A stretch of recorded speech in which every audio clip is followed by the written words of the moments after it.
नमस्कार दोस्तों, आज हम बताएंगे अल्टरनेटर की बॉडी टूट गई है तो वो किस वजह से टूटी है, क्या कारण है टूटने का, ऐसा क्या रीज़न है जो बॉडी टूट गई है या फिर तार हिलने लग गए, हमारी बैटरी चार्ज नहीं हो रही है या इसे आप घर पे इसको ठीक कर सकते हैं। चलिए देखते हैं।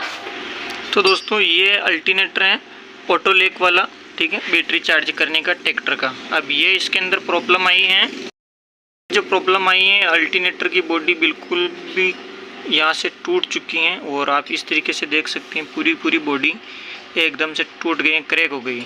इसका क्या कारण हो सकता है? ये ऑटोलेक का बॉडी है, ठीक है, आप इसको नए लेने की ज़रूरत नहीं अल्टरनेटर को, और हम इसको कुछ 5 मिनट के अंदर ये ऐसे वीडियो हम बना रहे हैं जिससे आप घर पे ही अपनी बॉडी को, अल्टरनेटर की बॉडी को चेंज कर सकते हैं, ठीक है। और इसको चेंज करने के लिए आपको क्या क्या चीज़ की ज़रूरत पड़ेगी दोस्तों, मैं आपको पहले से बता देता हूँ। यहाँ पर एक 8 नंबर हैंडल, 7 नंबर हैंडल थोड़ी होगी, पेचकस, प्लास, इन चीज़ों की ज़रूरत पड़ेगी।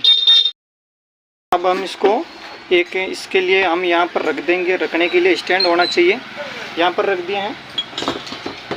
किसी भी तरीके का नट नहीं खोलना है, पीछे से किसी भी प्रकार का नट नहीं खोलना है। 3 स्टेट नट खोलना है, फर्स्ट, सेकंड और थर्ड, ये तीनों को आपको खोलना है। तो मैं इसको खोल लेता हूँ।